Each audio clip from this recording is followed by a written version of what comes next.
In October of 1981, when a young boy named Bobby Feldstein vanished on his way back to his home in the Portland, Oregon suburbs, nobody could predict the extent of the mystery surrounding his short but strange disappearance. He would later recall that earlier in the day, while playing a weird video game at the Coin Kingdom, a CD arcade in the city, things began to go awry in his head, and as he progressed further in the game, consciousness began to dissolve into percussive static. As he made his way home, the overwhelming sense that something wasn't right persisted and intensified. As he walked home, unknown figures in a group started to move toward him. He attempted to yell, but was rendered speechless. Soon after, he fell unconscious.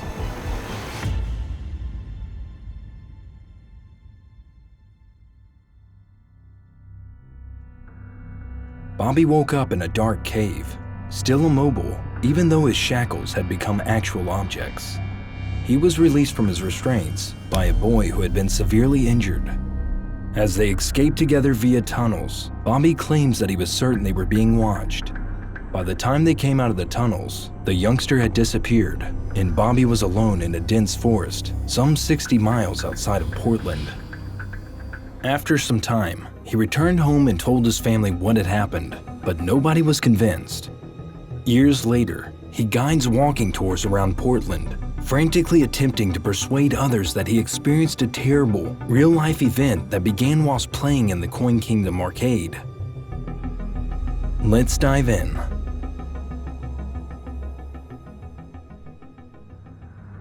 An arcade game called Polybius is said to have briefly resided in Portland, Oregon in 1981, according to legend. However, Polybius wasn't your typical video game. Many people think that, like the last Starfighter, it was a weapon used by the US government to recruit soldiers by putting people through physical and mental agility tests. Others claim it was being tested by the CIA as a brainwashing technique and that it caused convulsions or brain aneurysms. Some others believe it to have been merely a Tempest prototype. Many more contend that it was all a fake, while others say that it never happened at all. A mysterious black arcade housed the game, which was purportedly published and developed by a company called Sinislotion. There were many subliminal messages throughout the game, and there were several puzzles. The kids who played the game experienced some terrible bodily side effects as a result of playing. Seizures, hallucinations, forgetfulness, night terrors, and several other unwanted symptoms were brought on by the game. According to some stories, the game gave players suicidal thoughts, and occasionally even caused them to kill themselves. They claim that men in black suits downloaded information from the cabinets in order to gather precise information about players and enlist them into the Cold War effort. It appears that the Polybius mystery as we know it began in 2006. A man named Stephen Roach posted a story on a website called coinop.org. He claimed in the post to be the brains behind founding the business that produced Polybius. He asserts that a Southern American corporation hired him and his collaborators to design the game. The game was designed with addiction in mind, and that's why it was made. According to legend, they panicked and removed the game off the shelves after one child allegedly had an epileptic seizure. There are many unanswered issues in this. Why was this post suddenly published 15 years later? If his account were accurate, was the Southern company's goal to develop a game that would be addictive? Or were Roach and his group being used as test subjects for a secretly created mind-bending arcade game for the US government? Was this man actually there, or was he just one of those teenagers who had heard about the urban legend and was reviving it? You could write it off as some kind of ARG, but the interesting thing, however, is that his story backed up what some people in the Portland area experienced in 1981. Kids were getting sick from video games at an alarming, growing rate of seemingly isolated incidents. You see, 3 kids actually got sick while playing video games at arcades in the Portland region over the course of a week. The Tempest roll gave Michael Lopez his first migraine in his life. After 28 hours of play, 12-year-old Brian Morrow, who was attempting to break the record for the longest game of asteroids played, became unwell. After competing in Berserk to break the world record, 18-year-old competitive gamer Jeff Daly passed away from a heart attack a week later. A year later, Peter Burkowski, at 19 years old, did the same thing while playing the same game for the same motive.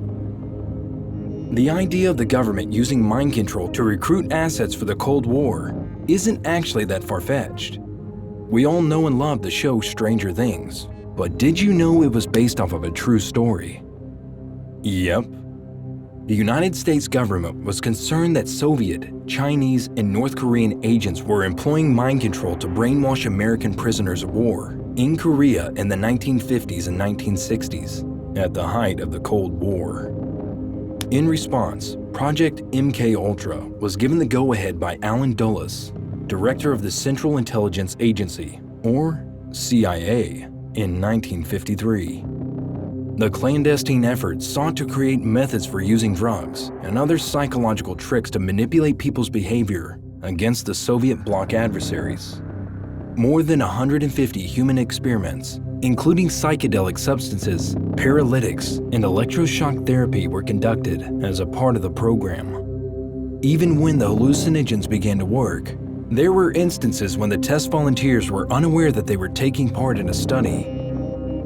Hundreds of covert tests were carried out as a part of the top-secret CIA project MKUltra, sometimes on unaware Americans, to evaluate the possibility for using LSD and other chemicals for mind control, information collecting, and psychological torture. Project MKUltra ran roughly from 1953 to 1973, but details of the illegal program weren't made public until 1975, as a result of a congressional inquiry into the widespread illegal CIA operations, both domestically and abroad. In the MKUltra operation, Operation Midnight Climax, government-employed prostitutes enticed unsuspecting males to CIA safe houses where drug tests were being conducted. The test subjects were given LSD doses by the CIA, who thereafter observed the effects of the drug on the men's conduct, while occasionally drinking cocktails behind a two-way mirror. In the prostitutes' rooms, hidden recording equipment in the form of electrical outlets were installed. The majority of the Operation Midnight Climax trials were conducted in New York City, Marin County, and San Francisco, California. The CIA operatives involved in the program acknowledged that there was little control and that a party-like environment predominated. Journalist Seymour Hersh of the New York Times revealed in a 1974 article how the CIA had spied on American citizens without their consent and conducted illicit drug tests. His paper marked the beginning of the protracted process of exposing long-suppressed information regarding MKUltra. The United States President's Commission on CIA Activities within the United States was established by President Ford the following year to look into illegal CIA activities, such as Project MKUltra and other experiments on unwitting citizens, in the wake of the Watergate scandal and amid growing mistrust of the American government. The commission, sometimes known as the Rockefeller Commission, was headed by Vice President Nelson Rockefeller. A more thorough examination into the abuses of the CIA, FBI, and other U.S. intelligence agencies during and after President Richard M. Nixon's resignation was conducted by the Church Committee, which was led by Idaho Democratic Senator Frank Church. The Church Committee investigated attempts to assassinate foreign leaders, such as Patrice Lumumba of the Congo and Fidel Castro of Cuba. There were also thousands of MKUltra-related documents found. These discoveries led to Ford's executive order on intelligence activities from 1976, which prohibited experimenting with drugs on human subjects, except with the informed agreement, in writing and witnessed by a disinterested party, of each such human subject. Is the plot of the arcade game Polybius based on any actual events? Or was it made up because several events all happened at the same time and place? It's a well-known urban myth that has persisted over time. The new Loki series for Disney Plus, a game available on the PlayStation Store, and The Simpsons have all referred to Polybius. It's funny how the legend didn't really catch on until 2006, but some people still maintain that this game really did exist. It's impossible to confirm whether this arcade game was ever played, or even seen in person. However, did anyone play this game secretly? It wasn't until much later that the Polybius name was tied to it. Who can say what the children were exposed to, with so many test cabinets coming and going from a Portland arcade? Or was the government attempting to enlist soldiers, manipulate people's thoughts, or collect data from young people? Although many would prefer to believe it, we will never know. If the Polybius arcade game actually existed, it probably at least gives the aliens hidden away at Area 51 something to pass the time.